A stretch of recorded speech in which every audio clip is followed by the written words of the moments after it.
Yes, hello everyone. Welcome to the Women in Pain event. We are just waiting for everyone to join, and the one will start like in a few minutes. So feel free to go grab a cup of tea or get comfortable, and we will give it a start really soon.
Okay, then we can give it a start.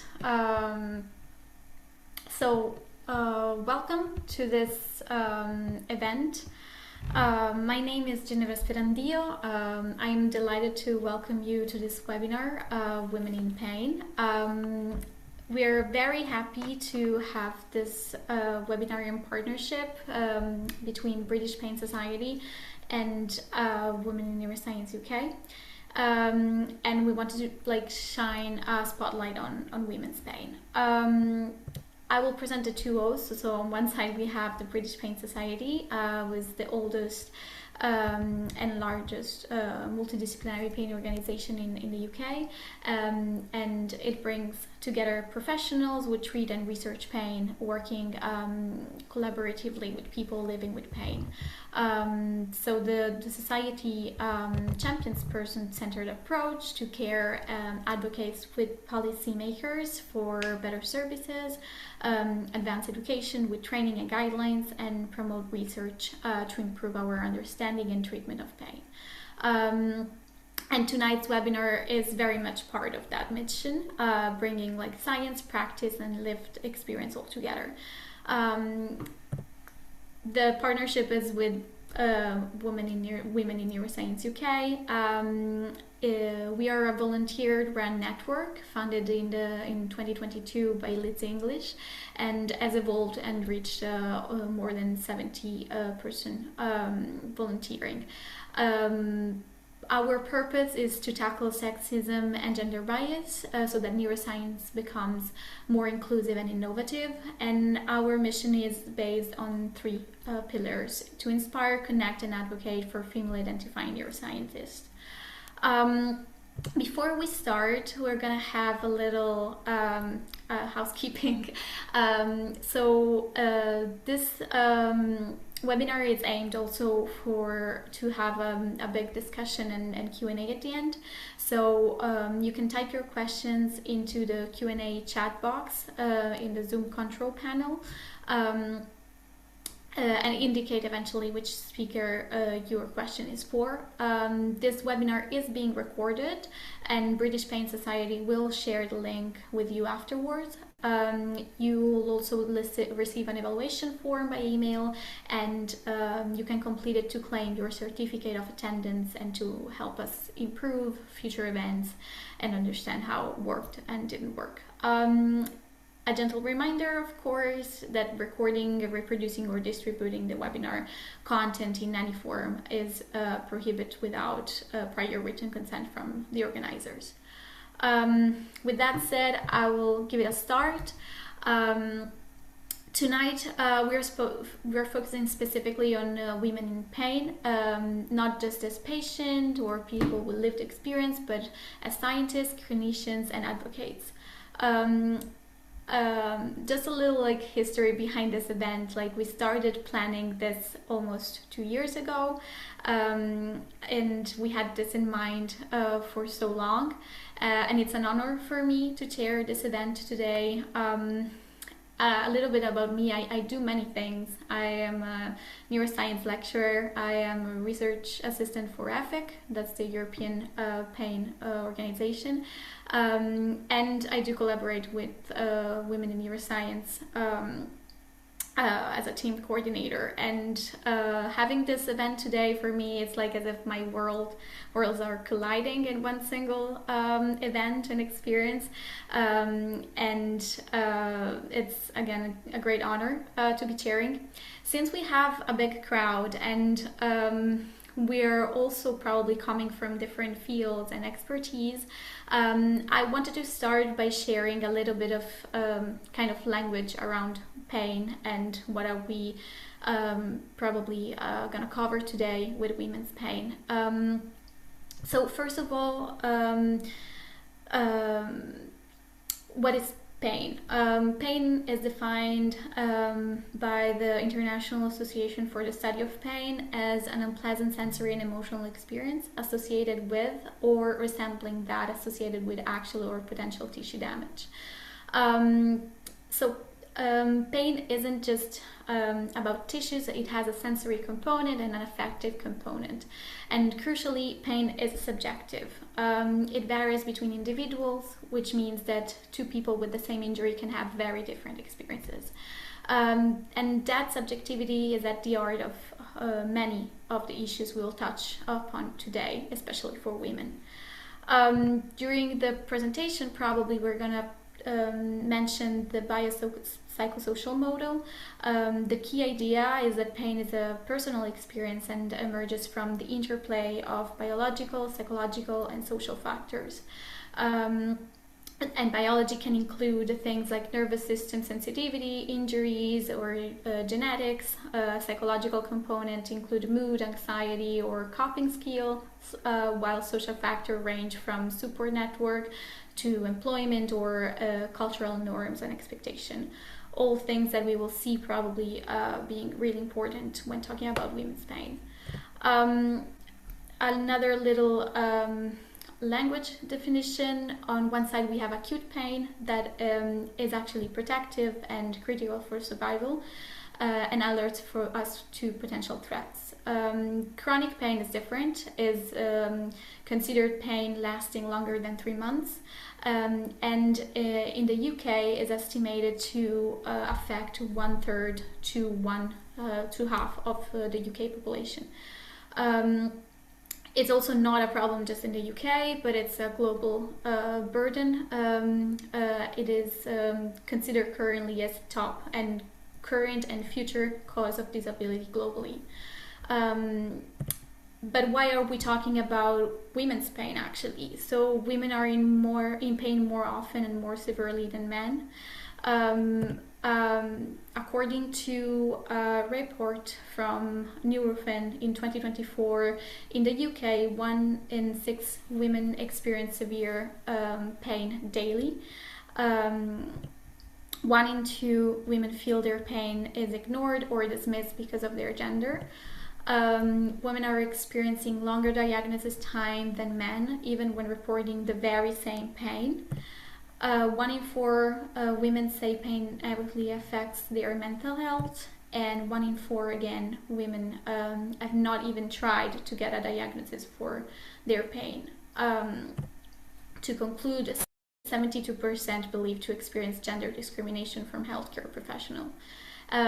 This is also often the case, all of this is often the case also for men, even though the percentages are very different, and we see how this is typically a problem among women. So I've done for now. I hope I had clarified some key messages for today. And now I'm more than happy to present you the speakers for today. So we will have, first of all, Professor Kirsty Bannister, that will share her perspective on being a woman in pain research. Then we will have Professor Katie Vincent will focus on the importance of studying women's pain. And finally, we will have Dr. Letizia Pontorero that will talk about living with pain and advocating for patients' rights. So I'm more than happy to leave the stage to Professor Kirsi Bannister. I will now stop sharing my screen so that you can open yours. Great, thank you so much, Ginevra. Let me just share. I think you still see my screen, though. Yes, it's not letting me yet. Okay. Now I am, I believe. Okay, let me just minimize this. So, Ginevra, can you see this okay? Yes, yeah, I think we can see. Thanks. All right, brilliant. So thank you for the kind invitation to join you all this evening. I'm not here to talk about my research. It's a slightly different angle that I'll be giving today. Just following the direction to talk about really my journey as a woman in pain neuroscience. So, in particular, to outline what that career journey has looked like and the opportunities I've encountered, as well as the challenges I may have faced, and how I think we can do better and better support gender equity in neuroscience and pain research. So, I grew up one of 5 girls. We certainly were not surrounded by STEM. That was true for both the male and the female counterparts in my life. We were a very normal working class blue collar family, and it certainly didn't ever occur to me that my life choices and my career could take me down the path of science, never mind neuroscience. And certainly, I think when we look back to our school days, mine began early 80s, that there were not women readily pictured in, for example, school textbooks. We weren't seeing women on these platforms, these scientific platforms. But I did have in secondary school a really incredible A-level biology teacher who I think gave me the confidence to believe that, I could go on to pursue a career in science. Maybe that would be to become a teacher myself. And so with that in mind, my career journey started in 2000 when I moved to London. And I did my Bachelor of Science in Pharmacology. And I really enjoyed my degree. I didn't know if research was for me yet. The research component wasn't super high. So I went to Imperial College to get a Master of Research. And during that year, I had, proper hands-on experience of really basic, fundamental discovery science research. And I suppose I got bitten by the bug. And so I decided I would do my PhD. And my PhD was in epigenetic mechanisms.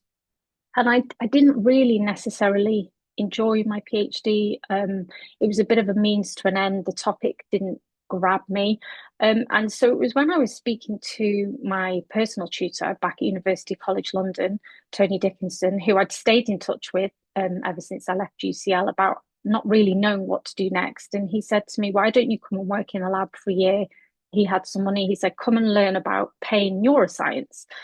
And so off I went to UCL as a postdoctoral researcher. And I didn't end up staying there for 1 year. I ended up staying there for 9 years because I loved it so much. And, these were amongst I would say, happiest 9 years of my life. I sat at the rig. I was learning electrophysiology. I was learning all about these sensory neurophysiological processes, having the time of my life. And in that period, I had 2 children. And I was very lucky because Tony was incredibly supportive of me as a woman, as a mom. I didn't ever have to miss any appointments or nativity showcases. I was really able to invest in being a researcher and a parent. And I worked part-time for a really good portion of when the children were much younger. We didn't have family living close by. Childcare is obscenely expensive. So we spent a lot of time navigating what it might look like to try and have me working, but also being a present parent. So when Tony started talking about his retirement in about 2016, it occurred to me that probably I would have to figure out where to go next. And actually, if I'd have been given the choice, I'd have never left Tony's lab. But lo and behold, these things happen. And Stephen McMahon at King's was a very good friend as well as mentor of mine. And he said that there were some positions opening there. And so I applied for a faculty position and I was successful. And I started my lab. So I became a principal investigator in 2017, having not had these big dreams of being a PI, but certainly feeling like I still really enjoyed the science. So in that time, the boys got older. I turned 40 4 years ago. And by now, as of January, joined Imperial College London. So I've moved my group over there, and my children are significantly bigger. So they're 15 and 12 now. My eldest has just entered GCSE year. So this is going to be a slightly different flavour ahead in terms of how I'm going to balance career and family. But for this slide, I think the most important take home is that there is this career journey I've had, but above and beyond anything, my family always come first. My career has never come first. I put my loved ones above all else. This is us this spring hiking in the mountains of Wales. And so while I have had the career journey outlined, the most important thing for me has been the love and support of an incredible network, which is not based on my career, but is one that I've cultivated through effort and time, and not, I suppose, putting my career first. So opportunities I've encountered, it took me a while to think about what the content of this slide should look like, because I have encountered a lot of opportunities. And I think that the most pertinent ones have really been born out of networking.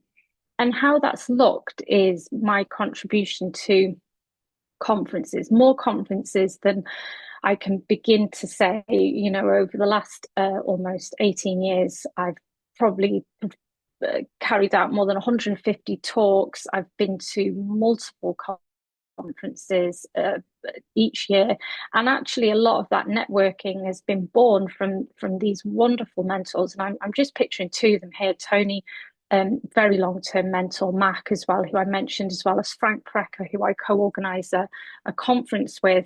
And I think that the networking aspect it's a word that can send shivers down the spine. I actually really think of myself as someone who does not enjoy networking.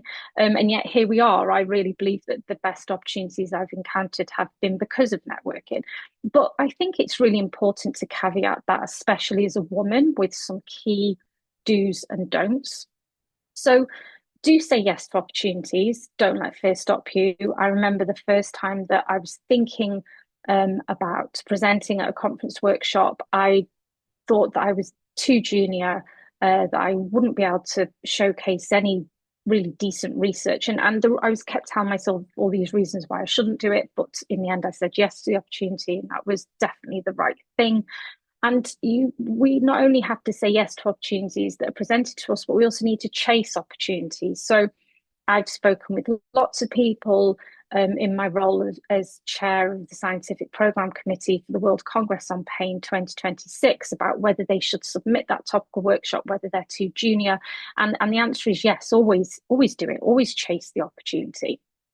And you can also create opportunities. And the best way to create opportunities is by being kind and collegiate. And I think that this is something that was fundamentally instilled in us in Tony's lab, in terms of the best way to create opportunities for yourself is to be a decent human being, and to be supportive and kind to those around you, and not just those senior to you, of course, but also to those junior to you. There's plenty of don'ts too. I think as women, often we feel compelled to say yes to opportunities that come our way because we don't know when the next opportunity might arise.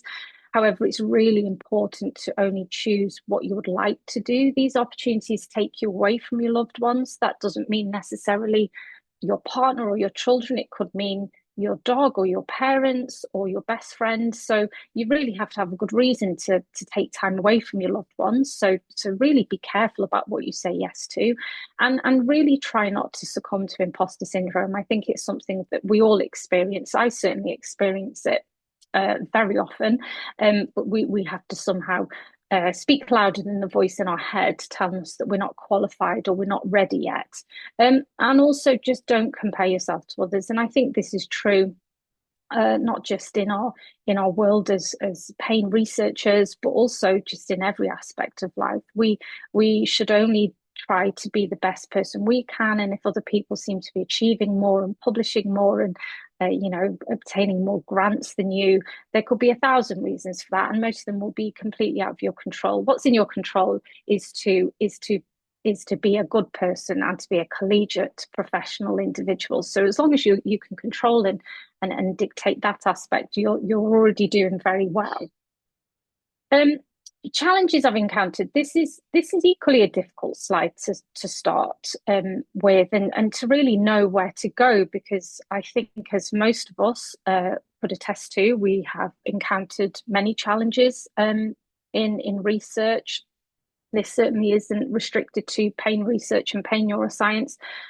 Climbing the career ladder has undoubtedly been more difficult. It is undoubtedly more difficult for women in terms of our opportunities to progress. I've seen many a male colleague progress on a CV less stronger than mine, should we say, to positions higher than me. I think that that's the tale as old as time, and it's something that certainly institutes pay a lot of lip service to in terms of trying to get on top of. But it's undeniable that as women, if we choose to have children, this does have an impact on our career. It's not to say that choice to have a family is a negative one, but it is undeniable that the impact on the career is real. I took 2 periods of maternity leave, 9 months each, and in between times I worked part-time for about 3 years. So it is impossible for that not to have had a negative impact on my career. Nonetheless, I do not regret for a second the decision to have a family alongside my career. I have encountered workplace bullying and harassment. It's not something that I wish to go into in detail now, but it's obviously something that many of us might encounter and experience, and it does have a big impact on our decision to stay in research. I've had moments where I have been, and more than moments actually, actively pursuing jobs outside of academia. For multiple reasons, I have stayed, not always knowing if it was the right decision. But I think that these are common challenges, and I think it's good for us to talk about them. So, how we might better be able to support women in research across the board, whether that's neuroscience or pain research, well, there's obviously lots of ways, and I'm just going to name a few of them here. In terms of thinking about institutional and policy changes, I think that it's obvious that extensions of grant and tenure timelines, for example, are needed and should be there to accommodate caregiving responsibilities, whether that's for elderly relatives or children. That can encompass lots of different perspectives, and ensuring fair hiring and promotion, so that we think about aspects such as mandating implicit bias training for all hiring committee members and ensuring this diverse range of representatives on those committees. And really, I think this is a big one. We're not retaining women at the really high levels of research. You just look across the board in many academic institutes at who sits at the top of the tree, who the professors are, and very often they are predominantly male. So I think addressing that leaky pipeline is crucial, and for women to feel demoralised and demotivated because of that broken career ladder has a big impact on whether they're choosing to stay in academia and eventually reach those high levels when it's taken them much longer and they're doing it much older than their male counterparts. We can address bias in research and publishing. This can include all kinds of directions, adopting blind review processes and encouraging diverse citations. Some journals already use tools to flag unbalanced reference lists. And Of course, increasing transparency in terms of public accessibility to pinpoint disparities, for example, in authors and reviewers, and to ensure accountability in funding and publishing. And this, for me, is the most important one, actually, is that we should all do our part, play our part in fostering a supportive community. We are all responsible for establishing strong support networks where we are supporting and feel supported. We can do this in lots of ways, creating formal and informal networking opportunities, this webinar being one such example, that connects women scientists at different career stages to share experiences, provide support, provide ideas, and talk about how they've navigated different aspects of their career that have felt to be especially difficult because of being a woman. And on that, fostering a supportive community, I want to highlight these incredible women. This picture is nearly 20 years old, and this is on the steps at UCL. You can just see Alistair Gibb and Tony Dickinson there in the corner. And we all work together in the House of Pain. And here we are just a few months ago celebrating Wahida's 50th. And that bond, because of fostering a supportive community, is very strong. And because I was in the House of Pain for almost 10 years, I managed to straddle multiple generations. And these are women I've known for 15 years. And we just celebrated Stevie's wedding recently. And ultimately, I think as women, the best thing we can do is stand together, support one another, be respectful, collaborative. And it's when we can foster that supportive community that you make friends for life. And that's certainly something that I've achieved and feel very proud of in the pain neuroscience world. And I hope that that's something that everyone can draw on and achieve themselves in terms of propelling them through what can sometimes feel like a very lonely place. But when you surround yourself with the right community, actually it can be one of the best career choices that you can make. So that's me coming to an end. I hope I've covered all those aspects in good enough time, and I look forward to our Q&A session at the end. Perfect, thank you very much. I'll now, we're getting already comment, very inspiring, thank you. I will then leave the stage to Professor Katie Vincent from University of Oxford. If you want to share the screen. Okay. Great. Can you see my slides? Yes. Perfect. So thank you ever so much, Ginevra, for inviting me, and Kirsty for such an inspiring talk, which completely resonates for me as well. I think lots of what you say about the academic community also applies to work in clinical practice as well, and my role bridges the two. So I am a pain researcher, but I also run a pelvic pain service in Oxford. And I'm going to talk to you about why I think it's important that we study women's pain. Though actually, I found it quite hard to write this talk because I wanted to set it in the other direction and say, why on earth would we not study women's pain? These are my disclosures. They're not relevant to what I'm going to talk about today, but I would highlight that I'm using gendered language here for clarity, and that the title of this webinar was about women's pain, but actually what I'm discussing applies to anyone who was born female, no matter how they identify now. And I think, why would we study women's pain? Well, it's so common, and it's so common for women throughout their life course. And we know that women are overrepresented in almost every chronic pain condition compared to boys or men. We know that women particularly have a set of their own pain experiences. Pain often commences around the age of menarche, where their first experience of pain is painful periods. We know that migraine and endometriosis associated pain often develop in adolescence. Pregnancy, labour and postnatal pain, a huge challenge that is very rarely discussed in the context of pregnancy, except thinking about labour pain itself. Bladder pain syndrome often develops in early adulthood. And then things like vulval pain and joint pain become incredibly common once we hit sort of peri and post menopause. And again, are topics that are rarely discussed.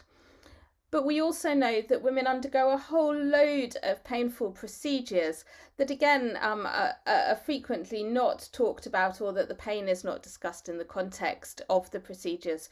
So coil fittings, things like Mirena coils, progesterone secreting coils, are one of the commonest forms of long-acting contraception used in the UK. But actually having a coil fitted can often be a painful experience. Every woman should attend for their smear test, and a pretty significant proportion of those will go on to have a colposcopy, looking at the neck of their womb in more detail under a microscope. And that can be an incredibly embarrassing, intimate procedure, but also can be very painful for many people. And again, we talk about it in the context of cancer screening, and therefore we need to go and do it, rather than thinking about the pain that might be associated. As I've already mentioned, pregnancy, delivery and postnatal care can all be associated with pain. And as we hit later in our age, we invite people for mammograms, for breast cancer screening, and also hysteroscopies are incredibly commonly performed procedures to look at the lining of the womb if we have concerns about potential malignancy. So just to give you some numbers around this. So dysmenorrhea, we think affects, well, it depends how you define intensity of pain. It can range from 20 to 90% is how the sort of published definitions. But I think if we think about severe dysmenorrhea that's really impacting life, about 60% of adolescents will experience that. It's the leading cause of school and work absenteeism for adolescents and young women. We know that endometriosis occurs in about 10% of the population, and the commonest presenting symptom is pain. We know that over a third of women experience migraines at some point in their life, and chronic pelvic pain occurs in 24% of the population. So that's as common as asthma or back pain. We know that conditions that can occur in men and women are overrepresented, as I said. So fibromyalgia, we see twice as many women as men. I know that has changed with changing definitions of fibromyalgia, but we still see that women represent 3 times more common in women, and even neuropathic pain 3 to 2 years. And if we think about how it has really hit the media sort of more recently with a lot of woman-led publicity and campaigns, about 30% of women experiencing a hysteroscopy will describe a pain intensity of greater than 7 out of 10. And I think that that's really not acceptable, that we do a procedure with a pain level that high. And interestingly, if you read some of the literature that's come out associated with hysteroscopies and looking at sort of average pain level, one of the things that came out quite early was that the average pain people described during this procedure is 5 out of 10. And then there was a rhetoric that actually, well, that's completely acceptable because that's no worse than the period pain that they perceive. And I think the idea that we would normalise this to something that is also an unacceptable level of pain, I think really says something about the messaging around women's pain in society. And chronic pain, as we all know, impacts all areas of life. These are a couple of pelvic pain focused studies. This is one from my group where we looked at a variety of different types of pelvic pain, and we can really see that it doesn't matter whether you have endometriosis or bladder pain syndrome or pain with no identified pathology. What we find is pain impacts on all areas of daily activities and on work. It has a really significant impact on physical functioning, but really importantly, it impacts on emotional functioning as well. And work from Amanda Williams' group has really explored the sort of psychological profiles and the psychological impact of endometriosis and its associated pain, and illustrated really quite how wide-reaching its impact is. So just because we might think of these as kind of common pelvic pathologies, actually they impact far into life. But maybe you would argue that actually all we need to do is explore pain, and there's no need to really focus on women's pain specifically, because of course men's pain impacts on all areas of their life too. But I think we've got really good evidence why we should have a specific focus on women's pain. So we know now that there are a wide variety of different mechanisms that can underlie pain in women compared to pain in men. And even the same pathologies may have different associated mechanisms that generate pain in a sexually dimorphic pattern. And we're really only beginning to disentangle this, and we very definitely have not moved that forwards in a translational way at all. So our approaches to managing chronic pain are the same, and we use drugs that are trialled only in men. We use therapeutic approaches more broadly that have been developed based on a male model of how chronic pain develops. And I think it's going to be really important moving forwards in the future that we take this science knowledge and then move it forwards into our clinical practice. And we know that women present with very different clinical presentations. We know that chronic overlapping pain conditions, for example, are far more common in women than they are in men. And we know that having multiple different pain conditions adds a significant burden to quality of life, is much more likely to be associated with worse mental health, for example. But actually, this is an opportunity where we could change our clinical practice. And actually, we know that if we target one pain condition, we improve symptoms from another pain condition. So actually recognizing that the different clinical presentation represents an opportunity that might allow us to improve quality of life much more broadly, rather than just thinking about the specific condition in front of us in our clinic today. I also think that women's pain offers us some really unique opportunities to intervene. I've got a specific interest in menstrual pain in teenagers, and we know that period pain is associated with a wide variety of impacts at the time for teenagers' lives. We know that they don't sleep so well, they're more likely to have mental health problems. I've already mentioned they don't attend school so often, and we know that actually having period pain predicts worse academic achievement. It's difficult to pay attention, and we know that in adults there's an increasing sensitivity to pain in those who have period pain. So actually, if we took period pain seriously, we might really be able to make a difference to some of these associations. And something that we showed relatively recently was that actually having period pain as an adolescent increases your risk of having chronic pain throughout the body at the age of 26. So actually, this is only an association. We haven't done any longitudinal work, but this potentially is a real opportunity if we targeted pain in adolescence, that potentially we could reduce the burden of chronic pain in adulthood for women. And why do I think that we need to raise awareness of the issue? Well, I think we still think that period pain, for example, is something that is normal and that we should just be taught to live with. We've heard repeatedly over recent years about schools saying that teenagers can't miss school for their periods, for example. But I think we talk about all of these conditions, including menstruation more broadly, in a very kind of clean, white way. This is an illustration from the front cover of the European Endometriosis Guidance. So this is a white woman in white clothes, just with some localized pain in her pelvis. And we really commonly see these type of illustrations representing women's pain or pelvic pain. But actually, we know that women's pain is really messy. It's commonly associated with heavy bleeding, with bladder symptoms, with bowel symptoms, with bloating, and with impacts that all of these symptoms have on people's lives. And actually, these are intimate personal symptoms that people are not so keen to talk about with their friends. You might be happy to sit there and say that you've got a really bad migraine today, but you may not want to say that you've got really bad vulval pain and you can't control your bladder today. So these symptoms all have a real impact on women's lives, and I think studying it and raising awareness of it and increasing the comfort of people talking about these topics is really important. So if I say all that, then surely women's pain features really highly in policy and priorities. And disappointingly, that's not the case. So the RCOG, the Royal College of Obstetricians and Gynecologists, published a life course approach to women's health in 2019, really highlighting the different phases of life and the different areas where we would really need to focus on women's health. And more recently, they have talked about this in the context of adding in things like cardiovascular disease, osteoporosis, and dementia. But as you probably can't see because it's quite a small picture, but pain doesn't appear anywhere in this life course approach. And actually pain is really poorly covered in the training for obstetricians and gynecologists. The RCOG just this week released its top 10 research priorities in women's health, and it's really clear that women think that pain is important. So out of their top 10, pain appeared in 2 of the top 10.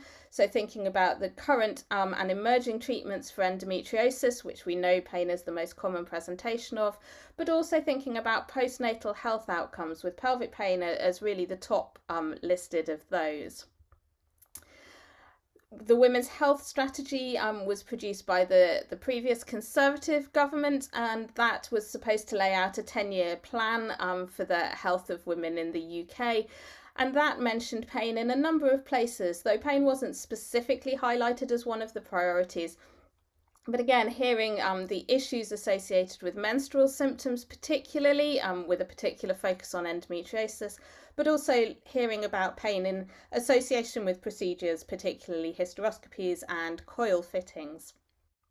Now, interestingly, the Women's Health Strategy is being revised by the current government, and DHSC are having a number of roundtables in the preceding few weeks and the coming few weeks to really help focus on that. And there was actually a roundtable last week about women's pain, which I think is really positive, and this has clearly come out of the call for evidence and was certainly not there in the generation of the previous strategy. So I'm hopeful that when we see the next iteration of the Women's Health Strategy for England, that pain may have a much greater focus in it. So in summary, I think that we need to study women's pain for a number of reasons, and obviously I'm biased because it's my research area but also my clinical practice. But I think it's so incredibly common, it's so impactful, it's probably self-perpetuating, that for every pain that you have, that probably leads to alterations in all sorts of different areas, so very much in that biopsychosocial model we've already heard about. But I think that probably means that pain is self-perpetuating for women. We know that it alters their life course, it alters their educational achievements, their social development, their desire to have pregnancies, their relationships going forwards. And it stops women engaging with healthcare in the future. If you find your smear painful, you probably won't attend for another one. And then that increases your risk of cancer and other conditions in the future. But I also think chronic pain in women is really interesting in its own right. We know that there's a huge set of different biology associated with women's pain, so that there's good academic reasons to focus on it too. And funders and policymakers at the moment are really not yet prioritising it. It's so rare to see a call that comes out specifically with a focus on women's pain, for example. So I think we all need to encourage each other to focus on it and to really justify the need for researching women's pain in our grant applications. But I guess going back to Kirsty's sort of closing messages, working in women's pain also gives you the opportunity to really work with amazing people. I've listed my current and my past group here and just highlighted my postdocs, who are all 4 amazing female researchers in pain that I feel really privileged to have the opportunity to work with. Karina Zondervan is our head of department, but also an amazing genetic epidemiologist who's really championed women's research in Oxford, but also internationally. And I have a fantastic clinical team who again are all women. And I think it's interesting that it's very, very rare that anyone male comes to approach me to work with me, either clinically or research-wise. So we definitely have a niche area of interest and have some amazing people working in this field. Thank you.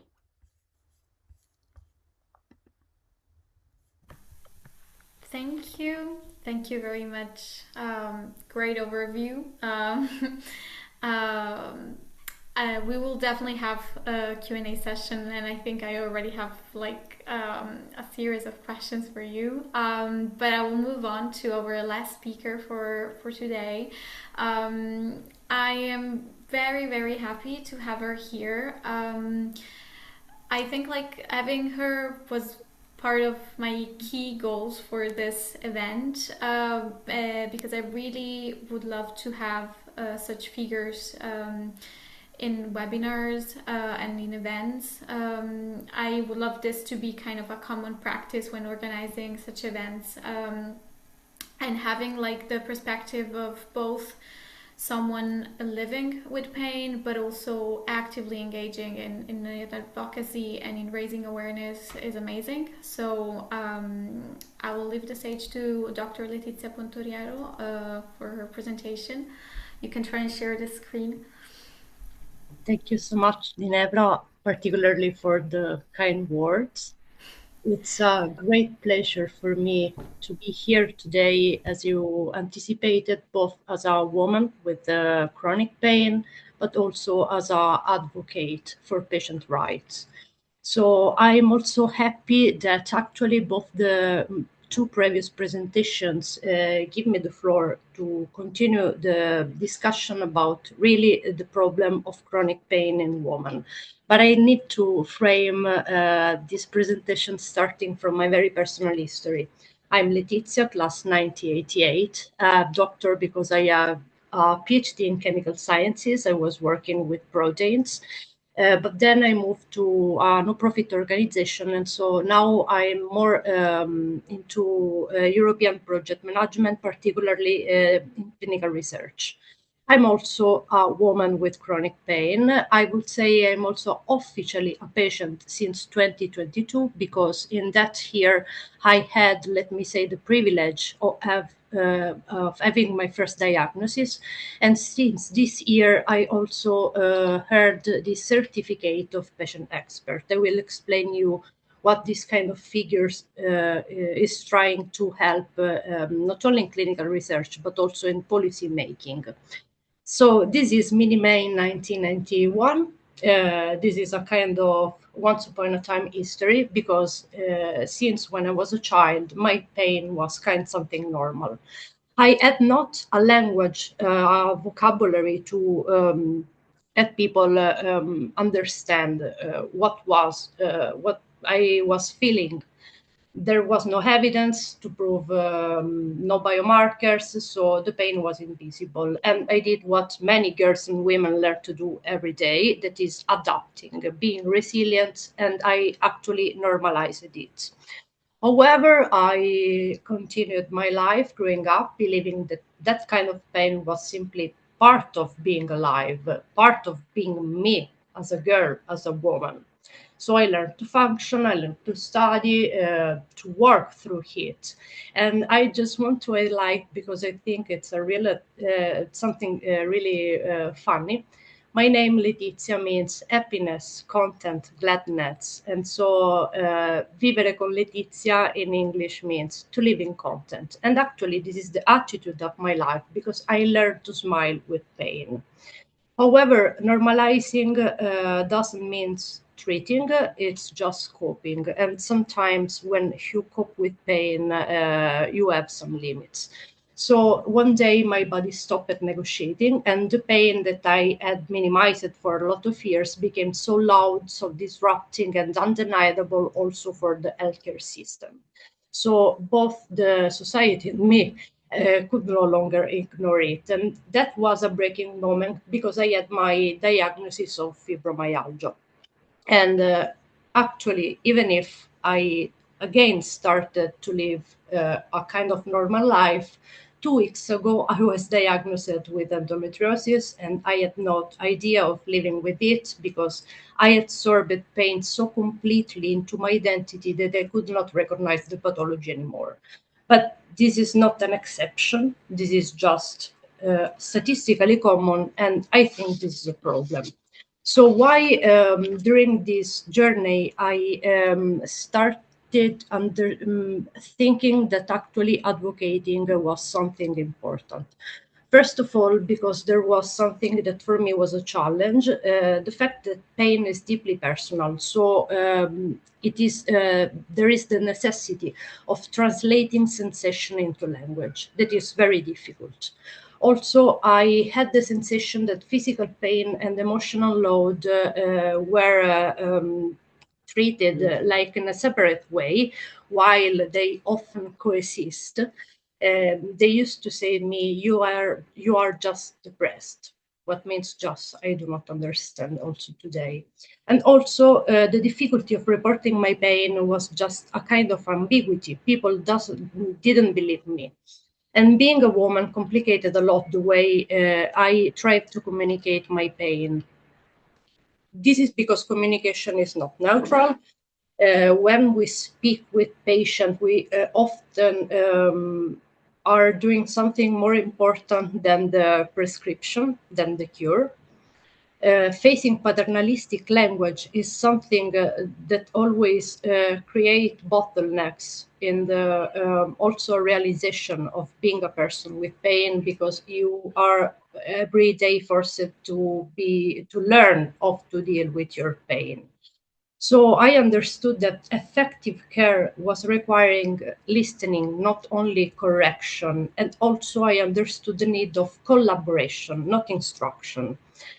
I before used the word privilege of being diagnosed, because there is a paradox in people with chronic pain, particularly maybe in people in general with invisible disease, let me say, that is the feeling of reaching a success when you receive a diagnosis. But this is just a kind of consequence of that matter of communication unanticipated, because you experience gaslighting from clinicians, but not all the clinicians in general, by the healthcare setting, but also you start to auto-gaslight yourself. So you start thinking, maybe I'm exaggerating, I'm imagining it, I'm the problem, not the pain. And this was something also in my mind. So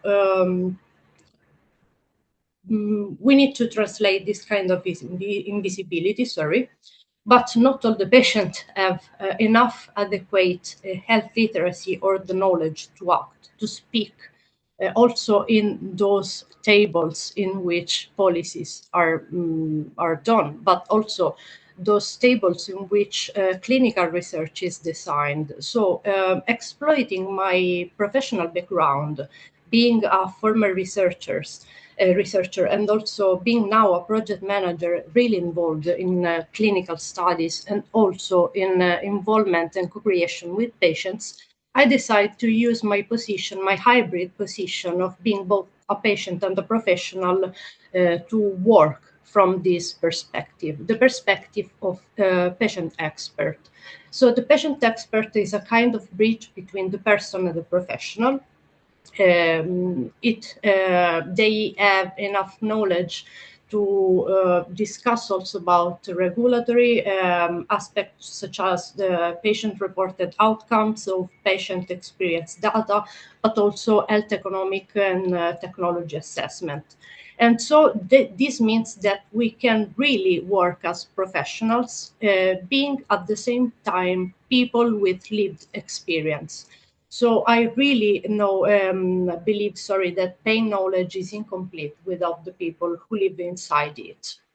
And this is also a way to overcome paternalism. That is a way to treat patients as stories to verify, while we need to establish partnerships with patients. And so we need to treat patients like me as a source of evidence and collaborate. I prefer the word partnership instead of co-creation, because I think it is a better way to frame what I want to, the idea I want to give you with this kind of slide.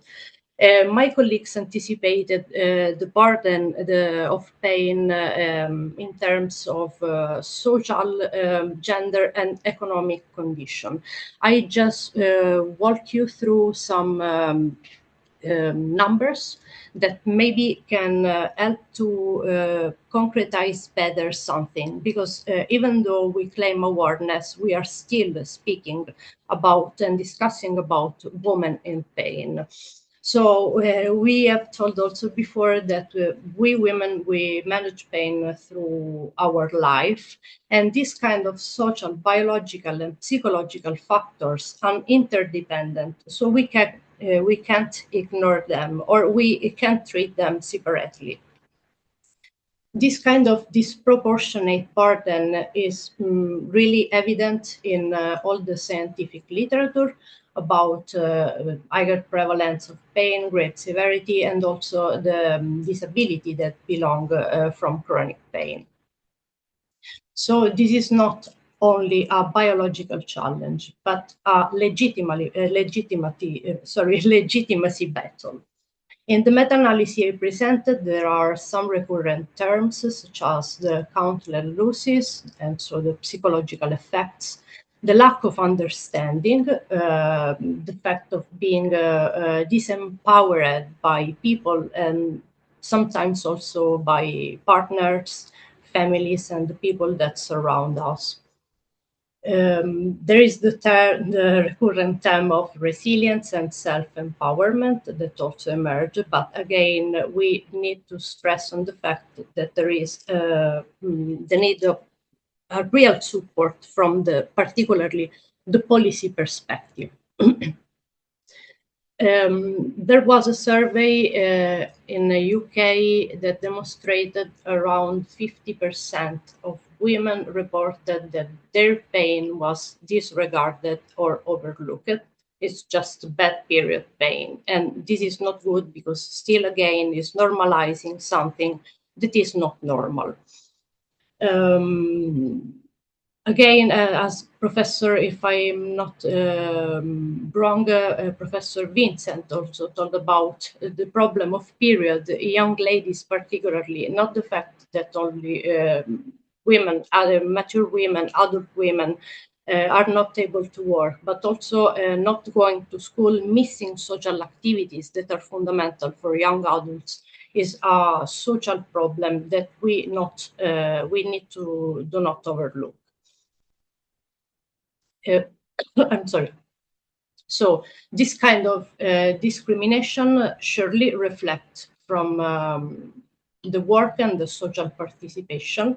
I wanted to report it here some direct experience of women that from Sweden studies, surveys that was trying to map the psychological effect. For instance, one woman described that meaning in life was to her, if you're going to keep on living in this world, it has to be in something worthwhile, otherwise don't bother. That's how I feel, but I've given up my plans to swim up to sea and just drown.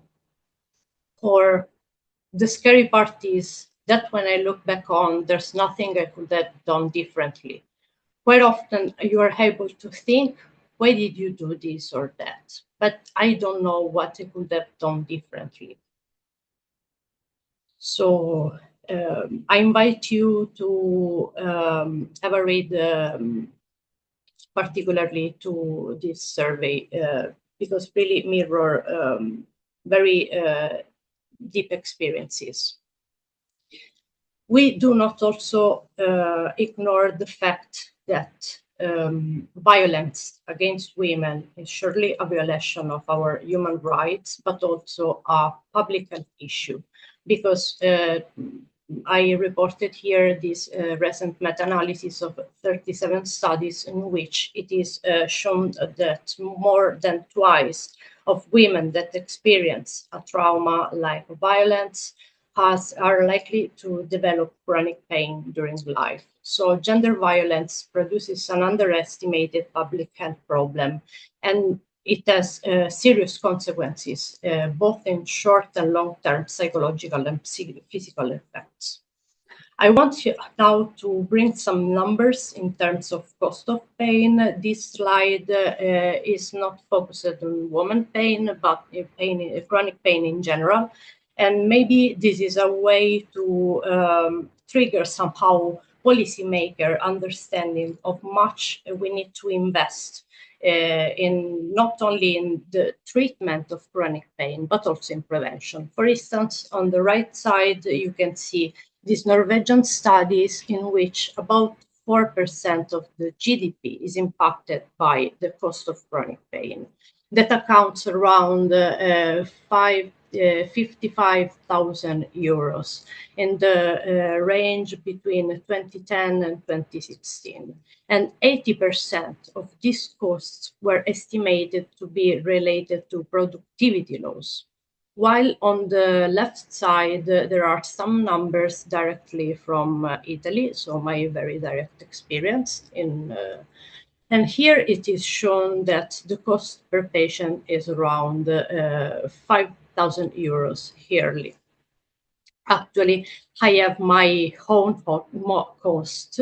This is the 2024 costs, my personal health expenses, and I have to be honest, I'm now lucky because I can exploit my health insurance, but this is not something common, at least in Italy. So again, the burden is not only something physical, mental, but also from the economic point of view. I wanted also here to report this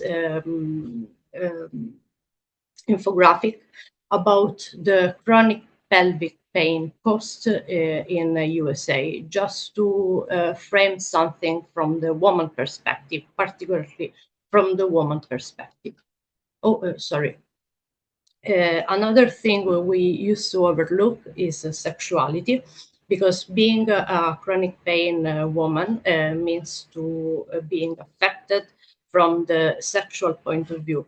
And I really believe that we cannot talk about quality of life if we still ignore our sexual life.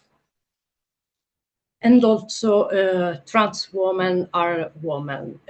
We need also to stress studies, clinical research, regulations, legislations for trans women that surely experience chronic pain, but again, we maybe still miss that also from the clinical perspective. But if we can already work from the policy point of view, I think it is already a good starting point. However, I'm going to conclude with some good news. I just want to report to you here the possibility of comment this recent reflection paper from the European Medicine Agency that now requires diversity plans and also patient experience data. So I strongly advocate and act for the need of involving directly patients in clinical research and policy making. In this case, regarding clinical research, the reflection paper encourages medicine developers and other stakeholders to include this type of data directly in the development of medicines to drug discovery process and also in the marketing authorization. Here you can find, actually, I also happy to share with you eventually the link. You just need to read the paper and compile an Excel form with your comment. Particularly, this would be interested for people like me that are patient advocates.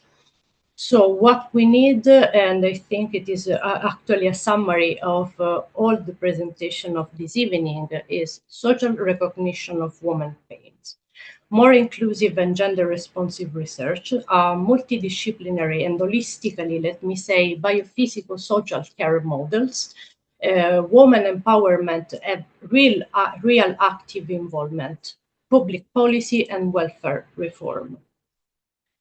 So a kind of call to action and final slide to say that actually the message is really simple. Pain is not neutral, pain is generated, pain is social, and therefore the solution must be too. Thank you so much for your attention, and please feel free to use these contacts if you want to chat with me or follow up on some of that I do. Thank you. Thank you. Thank you very much.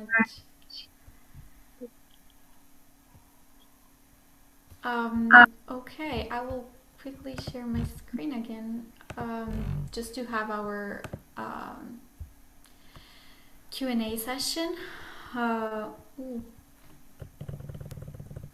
jump to the end. Here it is. Okay, I actually already see a lot of questions in in the chat, like in the box. So I encourage to have more, because maybe we can try and have some answers after by email. You can send additional question to BPS if you want, but I will give it a start because there are several questions in here. I will start with my own personal question, honestly. Sorry, but one thing that I was interested in understanding is, I can ask to the whole panel, I would say. Maybe you have different perspective on this, but for those that don't know, every year the International Organization of Pain, Association of Pain, select a topic for the upcoming year and for the Congress to be focused on. And 2024 was the year dedicated, was the global year about sex and gender disparities in pain. My question for you all is whether you think such initiatives have an impact, if you saw some effects after this global year in terms of grants, funding, or even just awareness, or in research topic that emerged after this 2024 global year. If you have a perspective on this to understand whether this kind of things can help.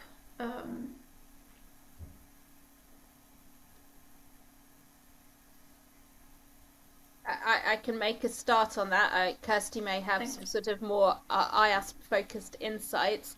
I think from my point of view, that's probably not the aim of the global year. The aim is to kind of raise awareness and produce fact sheets that mean that everybody has that information there available, rather than necessarily encouraging funding bodies specifically to focus with that. I think it was very clear at the IASP conference last year that there was much more focus on sex and gender than there had been historically.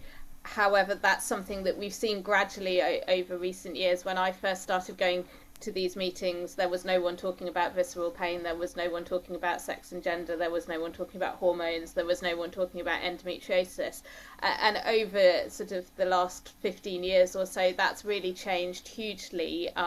So it's hard to say whether the fact that it was that year means that there was even more there, and whether the programme committee select things specifically to align with that year, maybe Kirsty can give us more insights into. But I think the fact that it was selected as the topic for the global year shows that it is considered internationally as an important topic and something that we need to produce more information for. Yeah, I mean, I definitely agree with everything Katie says, and really just to jump on that last point is exactly that clearly it's become something much more at the forefront of individuals researching pain, which was why it was so special that it was the topic for the global year. But absolutely, I also agree that if we want to talk about alerting funders to best practice and where to put their money, the presidents for IASP and EFIC, they create task forces, for example. So they're really important in signaling change. Hopefully you can hear me. I've been told my internet connection's unstable. So I think task forces, especially if you can find, the European Journal of Pain just recently published task force considerations, for example, for translational pain considerations. And I think those are the kinds of places where we can, I suppose, put pressure on funding bodies to focus on particular aspects of research. But certainly key for the global year is about raising awareness as opposed to expecting UKRI or ERC or whoever the equivalent fund might be to put the money where the mouth is on those topics. I hope that answers your question, or at least adds on to what Katie said in a helpful way. Yes, definitely. I don't know whether Letizia, do you want to say something? Yes, I think that I totally agree with both Kathy and Kirsty. I surely stress on the fact that all these global initiatives, such as the GAPA from YASP, should also stress on public communication. So raising awareness also in general to citizens. That will be something really always speak with my patient community. I always understand that there is this big gap between there what we are built maybe in the background and what the people is perceiving. They don't always understand that there is a real something concrete that people in research are doing. So maybe that's why this bridge, and maybe starting from as a person, not as a professional, communicating with people. Okay, there will be this global here on gender and sex and pain will be also important. We should understand also to discuss with a more lay language, adapting to people, and also having in mind that not every person has enough health literacy to understand what's happening. Surely we do not pretend that we need to communicate everything, because over information is something not good. But maybe we need to better drive communication to the people that will receive treatments and the outcomes of all these important initiatives. Thank you. Thank you. So yeah, you definitely answered. I have a couple of questions, exactly like getting into this topic on how can we put pressure on funding bodies to fund more women health research. If you have any experience, any I don't know, advice on how to do that. So I'll just start perhaps killing multiple birds with one stone, because I've noticed in the Q&A quite a few people are asking this, and I'll talk from a preclinical vantage point, and maybe Katie can come in from the clinical one. So certainly for some years now, UKRI have insisted that there are at least equal numbers of male and female animals for any of the experimental projects that we submit. So I think that's going to have a big shift in how we perceive our understanding of nociceptive processing. For example, historically we were only using male animals, and now we simply are not allowed to submit projects for funding that only include male animals. We have to have equal numbers of both. And if an individual wishes to submit a project without female animals, they have to have a very good reason why. So that's definitely a shift, and that's one that we can talk about this idea of putting pressure on funding bodies, but actually sometimes you're shouting at the wind, and these funding agencies are there to perhaps follow advice from task forces, but ultimately, they're masters of their own decision-making processes. And I think we all breathed a sigh of relief when there was that mandate that actually from now on we have to incorporate equal sexes. So there's definitely been a shift, that there would undoubtedly have been some pressure on funding agencies towards that shift. But I've found that anytime there's tried to be a lobby towards a funding agency to mandate such changes, it can take a long time for those kinds of changes to occur. That's just a perspective from the preclinical angle. And I guess I can build on that a little bit. The NIHR also produced the same mandate in the last couple of weeks, saying that for any grant or fellowship that comes through NIHR will need to have equal numbers or representation of both sexes, exactly as Kirsty said, unless there's a good justification for why you wouldn't do that. So I think we're seeing both in the preclinical and in the clinical world that we will start to have a better understanding of these things. And it's good that lots of work is beginning to sort of divide their analyses out. They might do a primary analysis, but there will usually be a secondary analysis that would divide things out to be able to understand if things are sexually dimorphic. And I think increasing the volume of that data will really help us. At the moment, for example, Cochrane reviews don't break it down on sex. And that would be really helpful, because we don't know whether gabapentin has the same effect in men and women. We don't know whether paracetamol has the same effect in men and women. So, being able to really understand that, I think going forwards will be really helpful.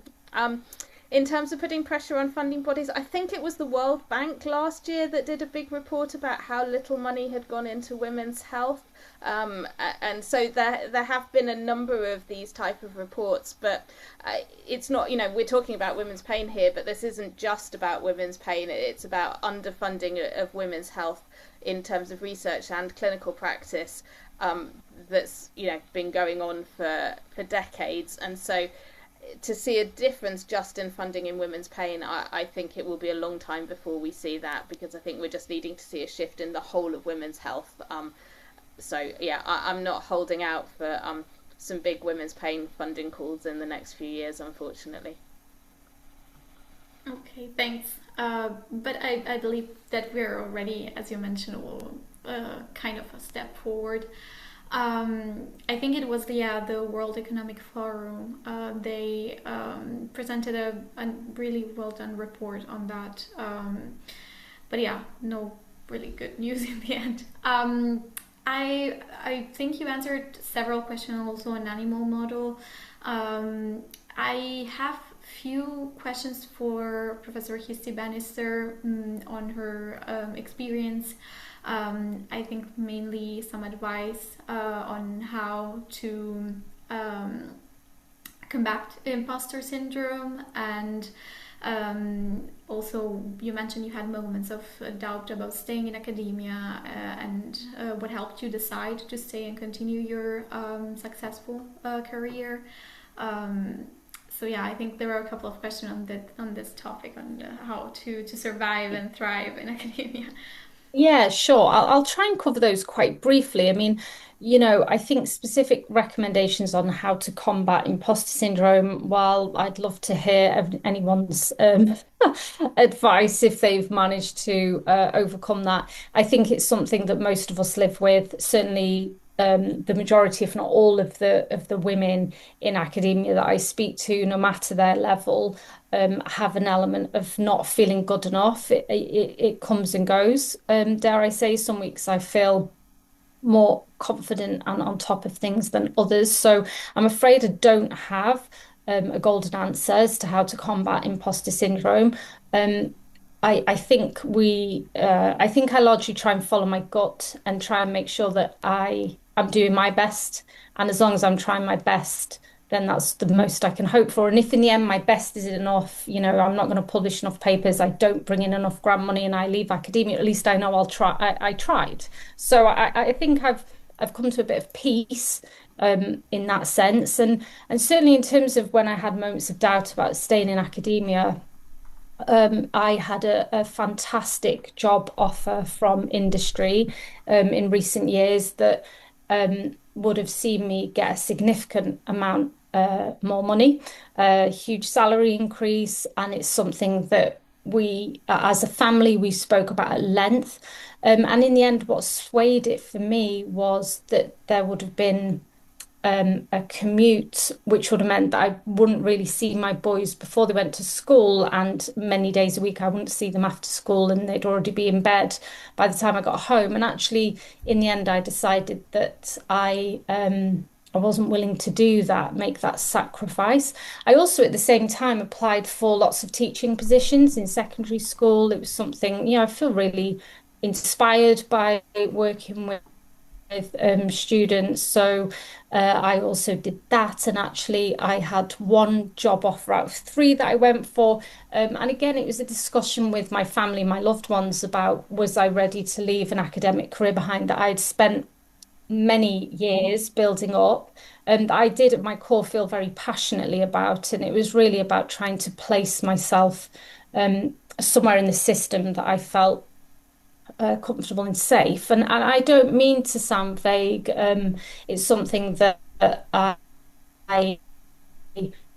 at this moment, well, it's something difficult to talk about. I think there's many of us in academia who've had those moments of trying to decide whether this is right for us, and ultimately about trying to find the right balance between career progression and happiness, and feeling safe in our job and in our work. So I hope that that's gone some way towards answering those questions. Thank you.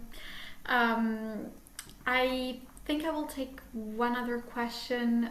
There are several more technical questions on pain mechanism. I think there's a question for Professor Katie Vincent and Dr. Letizia Pontoriero. You talked about how gender stereotypes impact on the recognition of women pain, but do you think that gender stereotypes also have an impact on the onset of chronic pain itself? And also asking for the slides. I don't know if this can also be shared later on. Maybe we can check on that. Sorry, can I just check? So the question is whether gender stereotypes impact the onset. Yes. That's a good question. I mean, I guess the first thing that I would say is that sex research hasn't been done very well, and gender research has been done even worse. So it's only relatively recently that we've started asking participant sex, including people of both sexes, etc., etc. The data available about gender is so much more limited, and with what's happening elsewhere in the world, we're going backwards in terms of collecting that data. So, within my group, a lot of our studies, we do make sure that we ask about gender. And there are lots of groups who do amazing work on gender that will collect that data. But I think, we have only relatively recently focused on gender as being something different from sex. So I'm not sure that I have a good answer for that. I guess what I would say in terms of sort of my clinical practice and the pelvic symptoms is I think that concerns about gender and gender identity perhaps are particularly amplified in the context of pelvic symptoms, because things like menstruation are very female, and so if you are already having doubts about your gender and then you are also having challenging menstrual symptoms or challenging pain in association with that, I think we probably see that amplified. And I would say in a way that maybe we don't see with headache, for example, but then my clinical practice is based on pelvic pain, and lots of my patients have headaches, but that's not what they come to see me with, for example. So I guess, I can only give a very limited view on that. I don't know if anyone else has got a better answer for that. I do not have surely a better answer from the clinical perspective, but my idea, at least personal idea from the social point of view, is that maybe stereotypes can trigger the onset of chronic pain in general, at least in my experience, from the sense that usually it's something related to mental health. So being a woman is something really impacted by it's difficult to be a woman. It's a burden sometimes. And so when you are forced to feel like a burden and you start with some kind of trauma, maybe this kind of stereotype somehow in a lateral way can bring you to the onset of pain. Okay, thank you very much. I will just move forward quickly to this quick Mentimeter. You can either copy paste the link or use the QR code. It's just to gather some information and to see how we can measure the impact of our future events. You will also receive from BPS feedback form with some more questions. I will also take a few minutes to guide you through the next step of BPS and Women in Neuroscience UK. BPS is having the annual meeting in April, so be ready to join and to register for that. Women in Neuroscience, as mentioned, is a big volunteer group, and we are recruiting some new volunteers in the. I can copy the link to the chat. Yes, sorry. We are recruiting for 2 positions. One is on the graphics team, which is my team. So if you want to join my team, and one is the financial team. We're also seeking for partners. If anyone wanna join as a partner or as a speaker in one of our events, as a sponsor for some of our events, very welcome to do so. And we're also opening an advisory board. So we are really looking forward to expand our mission, and we're seeking for help in that. Yeah, this is our advisory board. If you're interested, email hr.womenneuroscience.uk@gmail.com. If you want to support us as a partner, sponsor, or speaker, please contact partner.womenneuroscience.uk@gmail.com. If you want to volunteer, you can always contact us or get the QR code. And to stay in touch with us, these are all our social media handles. I invite you to visit our social media, but also our blog. We have a collection of blogs related to pain. We have several writers and other researchers in the pain field that have wrote really interesting pieces and collected some research in the field. I want to thank you all our speakers for their insight, everyone working behind the scenes. We have several people in the WIN UK team that made this possible, and in the BPS team. Just a reminder that the webinar has been recorded and will be posted everywhere, so we will have access also later on.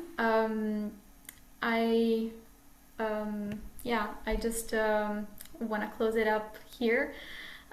If you have anything to add, and we can close the session. Just a thank you, everybody, and also to you, Ginevra, for sharing these wonderful and inspiring sessions. Here. Thank you. Thank you, everyone. Bye.